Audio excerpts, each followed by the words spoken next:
welcome. Hello. Yes. This is PoliSciFiPod. That's political science fiction podcast. For those who don't know what are those words called where you squish words together into smaller words? Abbreviations? Because it's not because it's not acronyms. Acronyms is like No. Yeah, acronyms is letters. I think it's just well, maybe. We're maybe. political science majors. We're not English majors. We do not do words good. Yeah. So Yeah, no, my grades weren't good enough to take an English minor when I signed up for university, so.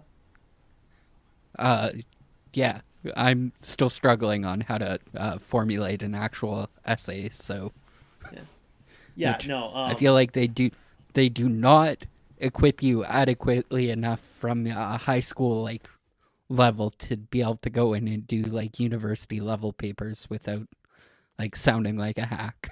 So a lot of my university level education has definitely been like straight imposter syndrome on whether or not I should be able to like talk about English classes. So I pay a guy to make sure my book that I'm writing is like grammatically acceptable. Thank you, Robert. Doesn't everybody do that eventually though? Yeah, everyone. I mean, everyone should. Obviously, Yeah. Well, not literally everyone does. It happens. mm-hmm. Yeah, no. I've definitely read books where some stuff definitely got past authors and editors. So I mean, yeah, I think if you're just tuning in for the first time, we've done about what is it, like fourth or fifth episode? This is 5. I think this is our 5 that's fifth, been released. Yeah. Yes. Talking about various political science using Fiction? fiction Usually and genre fiction. movies, TV shows, books, and stuff to deeper analyze and understand political science at a better level. A good example of this recently was back in high school. I remember watching a movie, and I was sitting there and I was trying to figure out what movie this was because it took me a while. Because I'm like, let's go through basically every like current recent actors to try and remember the name of this film. The film was Gattaca, and it starred Ethan Hawke. And I was like, oh, maybe it was DiCaprio, maybe it was Christian Bale, all of these like early big name stars that like starred in this movie in like 2005 or whenever it came out. I ended up watching it a part of an English class in high school, maybe elementary school. No, it's definitely high school, because it had some like really dystopian undertones in it, and it's talking about genetic modifications, and it reminded me actually of the episode that we did on Kyle and Cody's called CinemaCast, the other podcast that we run. We did an episode on it was the Sean Connery film with the floating heads. I'm drawing blanks on the name right now at this point. Oh, Zardos. Zardos, there we go. I knew it was something weird with a Z in it. I just couldn't exactly remember because in that film, basically everybody stops aging, and there's like a high council of like cult people. So they kind of had some similar undertones in it. So that's an example of what we're doing here today. We're talking about Minority Report, which is kind of similar. Yeah, Minority Report, and by the extension of it's talking about the idea of using precognition to prevent murders and do the legal prosecution thereof. Because, I mean, obviously, like, if you got, like, a prophecy of a murder, you could just stop the murder. But, I mean, we're kind of more talking about, like, using this as, like, a state organization. Like, if the police are using it for police things. Mm-hmm.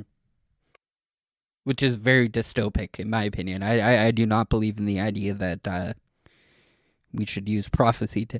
Although, okay, so just a weird side note. I used to live in an apartment building in Moose Jaw, Saskatchewan. I had a family friend who was friends with my father who he managed a property.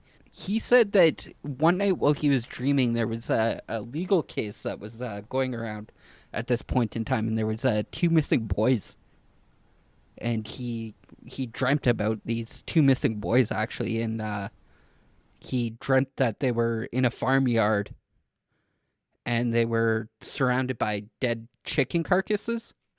And eventually later it was found out that when they were captured, like when the guy who had kidnapped these boys was captured, he was stuck out on an old farmyard, and he had stolen KFC chicken, and that's what he was feeding the boys with. And so, like, honestly, like, I'm not saying it was a fairly accurate dream, but when you look at all the bits and pieces of this dream that this guy had, it's pretty damning. So, do I believe in psychics? No, but, you know, the world's a strange place, and I think psychicism is kind of a ploy that people use to fuck. Commit scams. Yeah, yeah. That's Is that what you're going at? Yeah, generally what I was going for, but I'm just blanking today. So. Yeah, no, I kind of get what you're saying, because I generally have like a policy of like, if someone tells me, if someone comes up to me and tells me they're psychic, or they can speak to the dead, or they speak for God, I'm like, okay, you're a liar.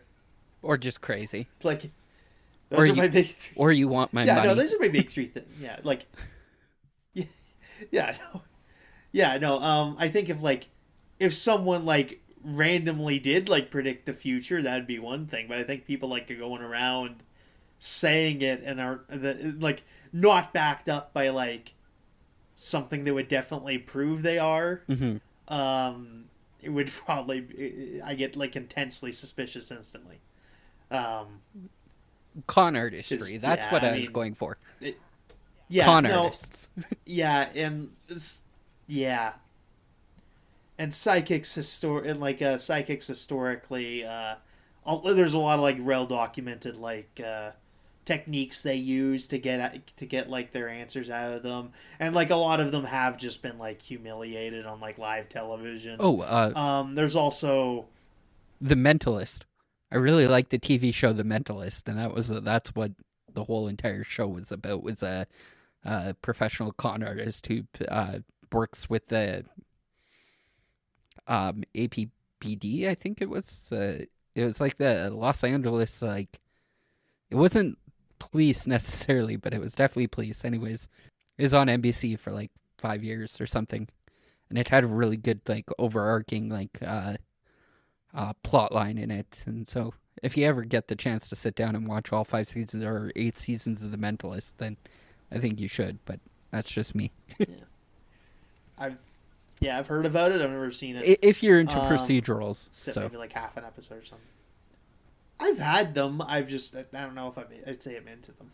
I like them because they're kind of mindless enough that like I can throw it on my second screen and don't have to like really deeply pay attention to them. Probably my most notorious or my most watched procedural was House MD. So, oh yeah, medical drama. I've seen most of that. Yeah. I like House. That's what the MD stands for. No, but close enough. We all thought it was standing for medical degree, but turns out it was just like, it stands for House Medical Drama. It's not even medical degree. It's like medical diagnostician. Like, doctorate? I mean, I think MD stands for medical degree or whatever. Oh, maybe. Yeah, when you call someone an MD, that's what they're. Oh yeah, well, before we lose the thread too badly. The other thing about like people trying like psychics have been like humiliated on TV, live TV, and stuff like that, and like I think the CIA spent a lot of money trying to figure out if they were because the Uh-huh. Soviets said they could do it, Oh yeah. Oh, and I guess they need to like figure out if they could that's a through We've talked about this through before line that I on the didn't even show. think of because actually Yeah, this also stems from like so whatchamacallit deprivation chambers. sensory. Sensory deprivation chambers is one of the through lines that we continually see in mediums like this. One of them notoriously being like Stranger Things recently did like a whole the first season, like the whole plot line ended up with the little girl going into a sensory deprivation chamber, and it like upped her like psychic abilities or whatever. So um, it's something that we see constantly in other mediums, and I think it generally stems from this movie and maybe some early MK Ultra stuff. Yeah, maybe. But yeah, we're talking about Minority Report. Yeah, pretty good movie. A lot of bit of problems with it, but just I find it has like a really good plot, but a lot of the other nonsense around it I don't so much care for. Or at least there's like a lot of really dumb stuff that happens that just does not make sense world building wise in this movie. But we're not here to talk about that. Well, it's got a lot going for it if we're like stepping out of like the whole poly-sci-fi realm right now, and we're talking about it through the Colin Cody's called Cinema Cast lens right now. It's got Steven Spielberg, Colin Firth. It's a Philip K. Dick novel, which we've done a lot of Philip K. Dick stuff recently, and I don't know why, but uh, yeah, I'm totally just immature enough to just laugh at the fact that I said dick out loud on a podcast. So don't mind me. Careful, I'll have to censor it. Please don't. That will be very confusing for anybody trying to listen to this. But yeah, brief overview of how this all works. In this universe, they've recovered three psychics who can use their powers to predict the future and are using it to predict any upcoming murders. And that just on its face has eliminated all premeditated crime because you just can't. If you start planning it, they Well, what would immediately happen know if I about was it. gonna like rob a bank, and to do so, I'm gonna have to kill a guard? Like, is that technically premeditative? If I'm like, I'm going to have to kill the guard. But if I was like, I'm gonna rob a bank, and then guard happened to like fall victim to like a bad coincidence at that point in time, like I'm always concerned about what I say on this podcast, where I'm gonna say something and it's gonna like incriminate me to some like lengthy degree, because like ultimately I was about to bring up the people I was listening, I was watching John Oliver, and they were talking about, I do believe, a senator who was like, no, he's a foreign ambassador to Egypt, and he took a bribe in gold, and they looked into his search history, and they like, the guy literally googled like how much is like X amount of weight of gold worth in like US dollars, and I'm like, man, you just shot yourself in the foot. Like Yeah, but yeah, to answer your question, if you plan on doing it, I think in the case you brought up, no, I think I think if you were planning on doing it, or even like, I think probably if you were planning on that being an eventuality, you'd get caught. That be caught by this system. But if you had no intention of killing the guy, it would not get caught. At least that's what I'm guessing. so crimes of passion would go through a normal court of law, essentially.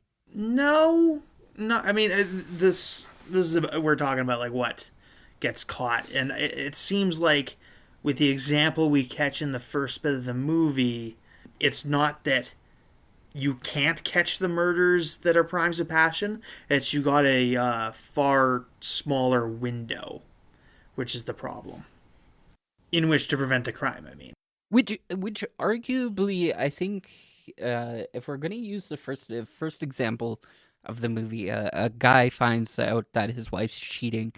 Um, he's at an open house. He walks in on his wife sleeping with some random guy.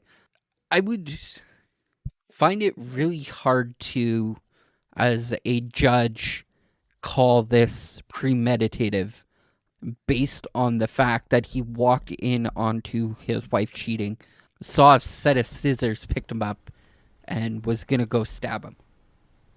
Like, he didn't plant the weapon there or anything. So if I was like, as a human looking at this, I'd be like, yeah, that's definitely like a crime of passion, because he didn't have any preemptive plans to murder the person. He just caught his wife cheating and happened to murder him after the fact.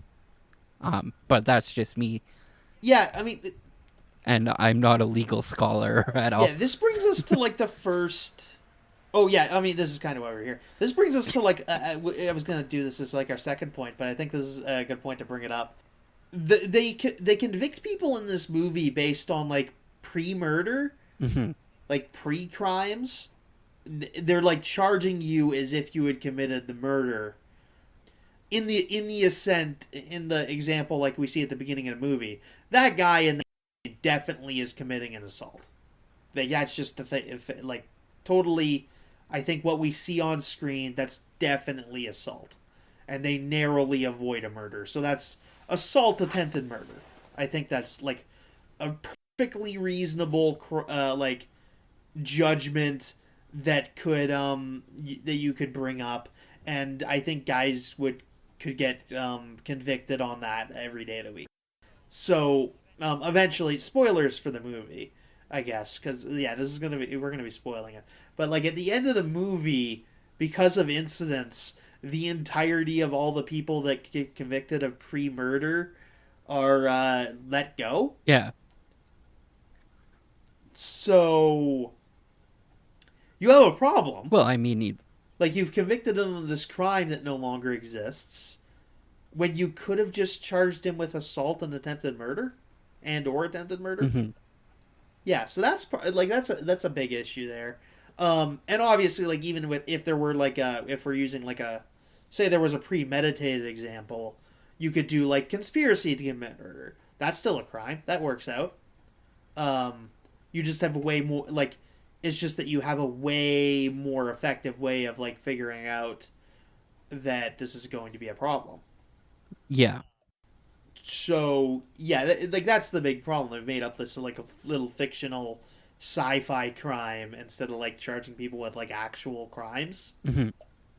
It seems like, which is probably a big problem. And of course, like the second all these guys get out, there's going to be like just every lawyer in the DC area is just going to be doing like a ton of appeals.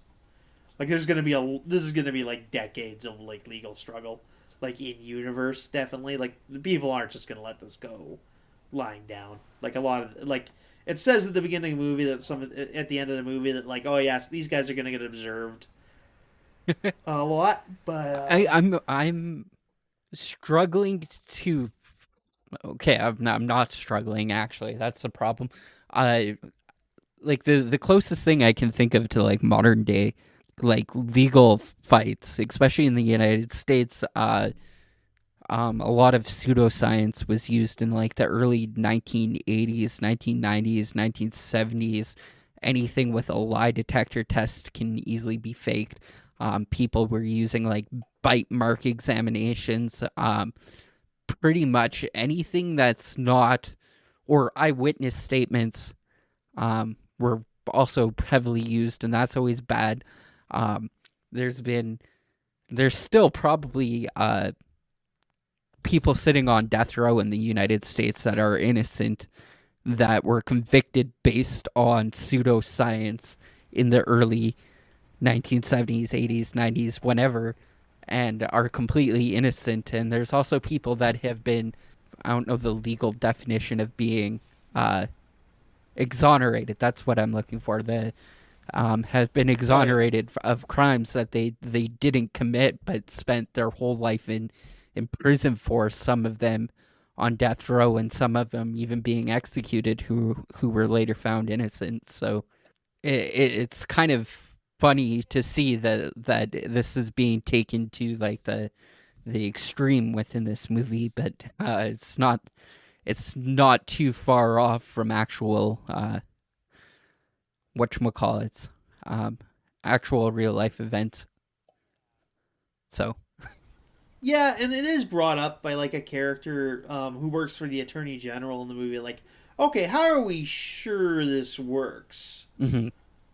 Because, I mean, obviously, like maybe you do. Maybe there was like a point before the movie where you just let the first 100 murders happen just to prove that the system's functional, and then you just like convict those people like regular murder. I mean, it's sad, but it'd be a way to like prove your shit works, Yeah, which is maybe necessary given like if you have this technology, like you just okay, yeah, we could, and like, it's like but when the if we don't, always just above our like yeah, above on the question. or they try and enigma code it essentially, where like maybe you have like new super murderers going around that try and bypass the precog system. The enigma analogy I'm using Yeah, is when British officers solved the enigma code, but weren't able to act upon the use of the enigma code in case the Germans figured out that the British people have solved the code and had to let certain casualties happen within war because they need the Enigma code to be able to win the war, essentially.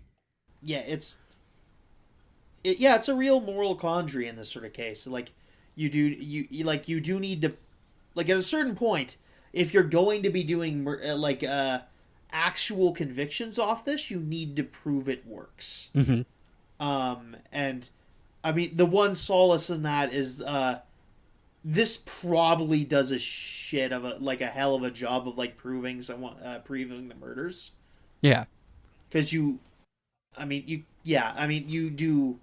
you are able to just like you have the conclusion, you just need to work backwards. And like I'm talking about like actually having the conclusion and not like just like deciding Oh, on one based on like your often flawed you intuition. mean police actually doing police work though? Oh yeah, God forbid. I'm sorry, we've given police, yes, so much power. Qualified immunity needs to be sorted out. Yeah, qualified immunity, for those who don't know, is that if you can't point to if a police officer does something wrong, usually you have to point to a previous example of a police officer doing that thing and getting like prosecuted for it, or like successfully prosecuted for it. And if you don't have that, that means that they can more or less do it. This is a vague idea how this works, but yeah. Yeah, and like this isn't something that's necessarily applied consistently, which I mean, you could probably tell by the way I worded that. And judges often have questions about it, and sometimes it does just get ignored. But this is the broad idea. And yeah, notoriously doesn't work. It just hides dirty cops essentially, and it makes things hard for somebody who's actually out there doing their job and like messes up, very difficult to like legally navigate at this point in time, because not all cops, but some cops are definitely not in it for the right reasons. Yeah, and this isn't necessarily going to be applied consistently, But I mean, where it is going it can go wrong. Yes.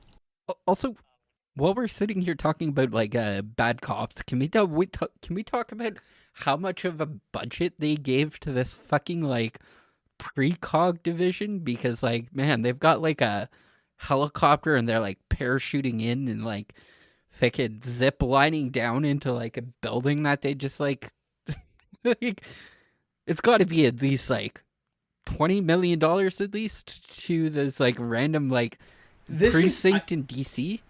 I don't know, Cody. I think this is just the logical conclusion of like ballooning police budgets coming in the next 25 years. Oh, jeez. Yeah, this is just going to be what police forces look like in 25 years. I was watching because this movie takes place in 2050. I was watching an episode of John Oliver, and like there was a police precinct that spent I want to say COVID relief funds, but I don't believe that was it. Recently on zip tie guns, which like are basically like high powered Ebolas. Do you know what Ebolas are? So basically, it's just a way to like slightly deteriorate people by like snaring their legs, essentially. And I can't remember how much they spent on this, but it was like stupidly high. Yeah, and they're probably just going to end up shooting people anyway using their guns. Yeah, guns or tasers at this point. Yeah, anyway. But, I mean, I'm not saying they should. I'm just saying they're going to. Yeah, and, like, there are like, other examples of this like, sort of premise being done where, like, the precog isn't as reliable. I think there was, like, Marvel, like, the Civil War II comic event where, like, for Marvel, it was a Avengers event that they did, where they had a precognitive guy called Ulysses, who he was able to predict the future, and they used it a couple of times, and just like his vision steadily got less reliable as they went on. Mm-hmm. Which is just like a thought. I mean, also the difficulty with like this precog system is that it's like functionally finite, because eventually these precogs are humans and they're eventually just going to die of old age. Yeah. And they're not going to have another one of these. And they're going to have some really complicated conversations. So the main female in this precog lineup is played by Samantha Morton, who went on to play in The Walking Dead. She plays the leader of the group of whisperers who basically just like walk within the zombie herds, and is like one of the coolest villains in my opinion in like the whole Walking Dead arc, that just kind of like dies within like, I don't know, 4 or 5 episodes of the 8th season, and is kind of a really big giant fucking letdown of like a really cool like super villain in the Walking Dead universe. But that's my spiel. I haven't seen season 8. I think we got to like season 5 or something. Don't, like, you're not missing much. As soon as they killed off Rick, you can stop watching it. I didn't even get the Negan stuff. Yeah, and then I tried to pick up the new Walking Dead with Rick added back into it, and I can never get fully into it, so that's where I'm at in terms of The Walking Dead. But yeah, so I mean, obviously, like if the thing starts deteriorating at some point, that becomes a problem. Not so much explored here. It's explored sort of in Marvel's Civil War II, where they have this Inhuman who sees the future. Like I think, which ends up bringing up a bit of a problem, because like there's a scene in Civil War II where Ulysses gives a vision to a bunch of the superheroes, and he's just and the vision says that Spider-Man (brackets Miles Morales) is going to kill the vision is that Spider-Man is going to kill Captain America (brackets Steve Rogers) on the steps of the Lincoln Memorial. Mm-hmm. And like that's a vision that all the superheroes get. And the person on the pro-precog side, Captain Marvel (brackets Carol Danvers). I'm doing this a lot. This is becoming a bit. but she's the one that's like pro using the precog, and she moves to arrest Spider-Man, which a lot of people have like a bunch of questions of. But I think that brings up like a bit of a question, like what happens when the murder that gets predicted just seems implausible? Like I think it's a big question of like, okay, why even if we accept that these results are true, at what point are you just like, okay, if you get a vision of a guy killing his grandma, do you ask like, why is he doing that?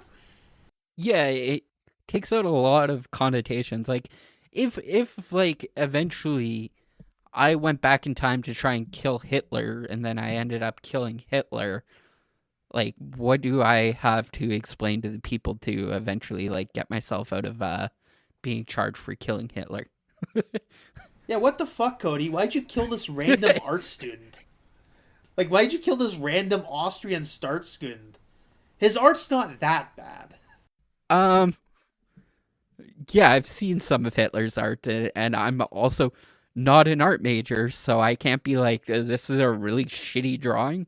But apparently, people have like taken a look at it within like a art perspective, and are like, yeah, this is not very good. But once again, maybe if somebody encouraged Hitler, he would be an art major, not a genocidal maniac. But I've said that like a fun idea of that would just be like, okay, come back with a bunch of like gold from the future and just like finance Hitler. no, so actually, I've talked about this before with another friend of mine called Honey Potting Hitler, and the synopsis of it is, I wanted it to be a movie, and I wanted Ryan Reynolds to have to go back in time and basically make Hitler fall in love with him to the point that he does not do a Holocaust. I was kind of envisioning like less of a comedy version. I was just kind of envisioning like you're like, okay, every time Hitler does a painting, you just have like this random rich guy come along and just be like, I will pay you like 100,000 Reichsmarks for this for your painting, and just do that for every painting. And it's just Hitler just makes art forever. And one day at the end, and this is like the part where like the short scene of the short film comes up, where just like a grateful Hitler comes to you like near the end of your life, and it's just like, sir, why did you buy? What makes you love my art so much? How come you spend so much money on my art? And the guy just answers, "You killed my grandma." Okay, And so fair enough. yeah, I did this so you wouldn't kill my grandma. Yeah, just that would be a wild one. But anyway, I think like the point I'm trying to get at is, at what point do you start like just asking questions about like the incident and like why is this happening? Like sometimes it's going to be self-explanatory. You're going to have guys that are just like, okay, yeah, they're robbing a bank for the money. They robbed this old widow for the money. They killed this old guy to get some money from his will. Sometimes it's going to be obvious. But sometimes the crime's just going to be like, okay, why did you do that? And like, by an extension, just like, okay, some of these guys maybe wouldn't commit murder if you just like intervene at a early enough point. Like, I'm not like, say you get to the guy, going back to Minority Report, the guy at the beginning of the movie who's about to kill his wife. Say you get to him like 10 minutes earlier. Yeah. Like get to him like when he's walking back in his house because he forgot his glasses and is about to come home early. What if you just like catch him at the door and he's just like, "Hey buddy, I'm from the pre-crime division. There's no easy way to Your say wife's this. having an affair? Yeah, yeah, your wife's cheating on you, bro. Yeah, you don't take it well, which is why we're here. We're gonna do some. We're gonna get you into some counseling. We're gonna need you just to walk away from the building for a little bit. We're gonna have you. You two like. You're gonna have. There's obviously gonna be a point where you guys have to talk this out. We're gonna do that in a controlled environment. Hmm. Obviously, and like a supervised, controlled environment where you can work out what you want to do about that because we've gotten evidence that this is going to go the furthest south it can possibly go. And that's just the thing. Do you like at what point do you like does this become like a job for a social worker and not like a cop? I think we're basically on the same page here at this point. Yeah. And when it, uh, at what point does your division office just become the assholes who are letting crimes go by simply to basically exist and have unlimited police budgets, essentially? Oh, yeah, that's a fucking wild one too. Like what if what if they just like okay, yeah, I could like prevent this without any problems. But it sounds a lot better on my resume when it says I prevented when I arrested 500 murder suspects. That Hmm. sounds a lot better on my resume than like oh, I sent like 100 people to counseling. Yeah. Like mandatory counseling. You're starting to sound like we want to defund the police here, and that's definitely what we want to do. So, Yeah. Yeah, you got to be very careful of like the make. You got to make absolutely sure the motivations of these people are like on point. Because yeah, you mhm. got to make sure that like you got to measure their like. Honestly, there's like I think there was even this whole thing of like measuring success can occasionally cause problems because if you give them a metric, if you give people a way to get their success measured, they're just gonna do the thing to make that score go up. Which I mean, if Mhm. you say like okay, you're gonna get paid for making as many of this product as possible. You're gonna make as much of that product as possible, and maybe Or a good if you're getting example for paid me to would see be patients. Yeah, go ahead. like we've housed like 500 homeless people rather than we prevented 500 people from being homeless Yeah, through like social works and stuff like that, or halfway housing, or we prevented 500 crimes rather than we've caught 300 convicted felons or whatever. Uh, which, once again, my sister in law is a social worker, and my parents both work in prisons. So, like, yeah, and like, I mean, this is also a problem. I don't know that like we're always rewarding like considering like when grading police in quotes that like having like a peaceful interaction where no one gets arrested is like a thing that looks good on their resume. Like it's that like mhm. they're absolutely like I think everyone on earth can like like imagine a scenario where a cop is going to a situation and then leaves with no one not doing anything to anybody, and that's like a perfectly acceptable thing. There's you can think of a scenario for that, but that's not really getting something they're necessarily going to get rewarded for, which is a bit of a problem. And like there's a lot of I mean we've seen the all the news stories of like police quotas. And I think that boils down to another big gripe I have about policing in general is like their public service is that are being funded via public services essentially. Um, Places are having to go out and like give out tickets for like quote unquote dangerous driving or whatever, and like parking tickets or parking violations or driving violations and stuff like that. And that like once again boils down to like if a crime punishment is basically a fine, then the only reason why it's there is for the lower class who struggle to pay said fines or eventually do jail time based on having too many um, like lower violations, traffic violations. I don't know the definitions of fines, which is kind of a good thing that this is just based around murder at this point, right?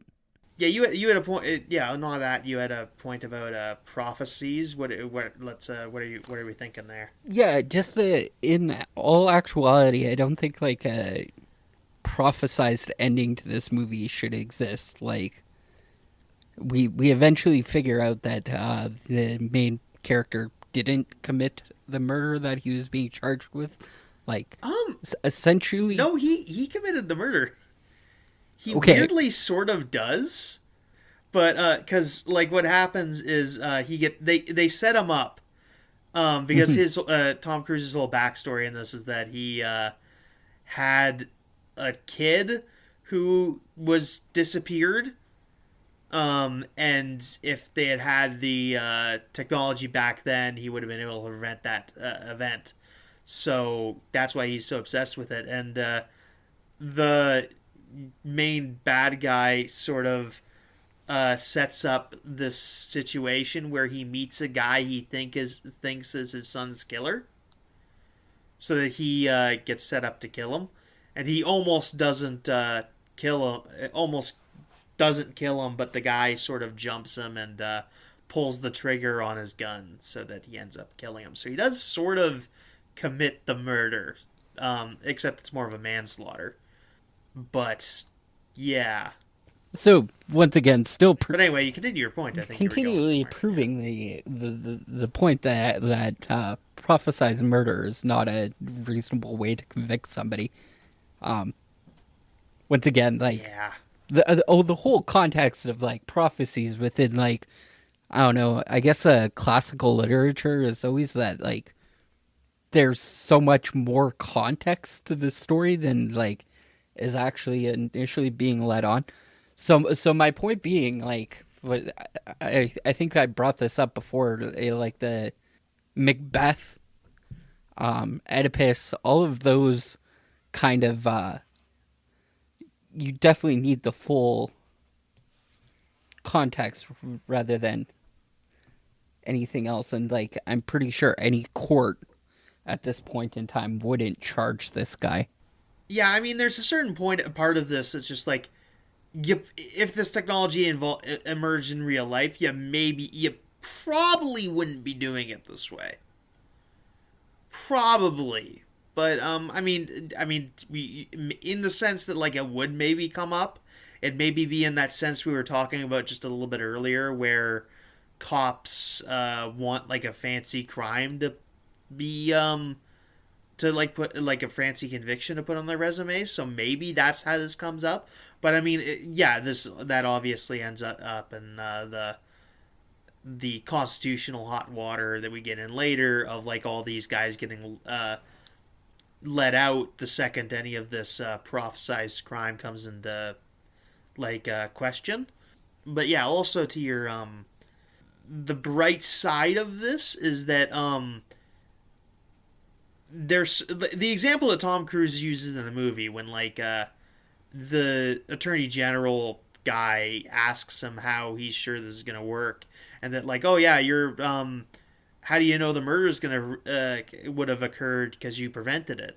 And Tom Cruise reacts by like tossing a ball across a table, and the attorney general guy catches it, and he says, well, why'd you catch that ball? And he says, because it was going to fall. But it didn't fall. You caught it. And that's sort of the point that Tom Cruise makes in the movie, is that, hey, yeah, these are just things that are going to happen. You absolutely act to prevent it, but these are natural. And Tom Cruise is very much doesn't believe this is like a magical thing. Some people do view the precogs as these spiritually significant beings, but Tom Cruise is very much like, no, these guys are picking up on like things that are actually occurring and events that are steadily building up to something that will actually happen, and our job is to step in, which is all well and good, but yeah, again, it causes a bunch of legal problems. questions of law, which is something you also need to consider when you're doing using this ability as part of police force, which is the entire which, as I said at the beginning, was the entire point of this episode. Was that okay? Yeah, you can have prophecy, but how do you integrate that with your legal framework? Which is why you probably don't bring up like the idea of pre-crime. It's probably just you probably just try to convict people of actual crimes when they are occurring, which yeah, again, the example of the guy at the beginning who could just be done an assault, but there are tons of examples where yeah, you probably maybe just do forced counseling because it's because it's just like yeah you just need to like get them to not do the murder. And it's not about like convicting people of a crime sometimes. Yeah, I think that's the point. It just you can't. You just gotta sometimes settle for preventing the problem, and not like getting a fancy a pre-murder conviction. Yes. I think that's all the points. I don't think there's too much more than that. I think that's the ball the ball we're trying to prove here. Yeah, I don't know what we're doing next for the show for sure. Did you have something you wanted to do next? We have a list, but I don't know what's on that anymore. Yeah. I kind of want to do. This is just what I'm in the mood for. I want to do I don't want to do the Rasputin episode. There's an episode I have an idea for Rasputin. Yeah, I don't know who that is, so He's well, I'll give you a little bit of a watch list. Yeah, I got a bit of an episode on the subject of him, which will make a lot more sense when we get to the episode. fair enough. Yeah, I guess the only thing I can think of that I didn't bring up in the episode was, in this movie, the prisoners get put into like suspended animation, which I'm gonna do a whole episode on super prisons, and this is probably something I just need to do there. Yeah, wasn't that the whole context of Dread? Yeah, that Dreads probably gets brought up in that episode. Was Super Presence? Yeah. Okay. Well, we'll look into Yeah. that when we get there. Because I got to do a whole episode and a half on super prisons probably. Maybe even specifically on like these suspended animation style prisons. Because there's some questions about those I got to bring up, but legality wise, not good. I'm assuming. Yeah, ethically, like effectiveness stuff, but yeah. So that's gonna be a little while because on our other podcast, Kyle Coney's called CinemaCast, we got our 100th episode coming. Yes. Woohoo! Yeah. We're doing The Mask. Not the Jim Carrey one. It's a 1961 horror movie, which is credited as Canada's first horror movie. But also, I think if you want to come over and go back into our back catalog, I'm pretty sure you can find us do the Son of the Mask, which was the 2000s like rip off of what The Mask was supposed to be. So this movie's completely unrelated to the Jim Carrey Mask or any of the comic books. But yeah, it's credited as Canada's first horror movie. It was made originally as a 3D movie, so that'll be fun. Yeah, no, just something we've wanted to do for a long time.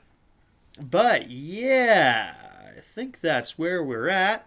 You can follow this channel on YouTube or at as just an audio podcast at Kyle and Cody's called CinemaCast.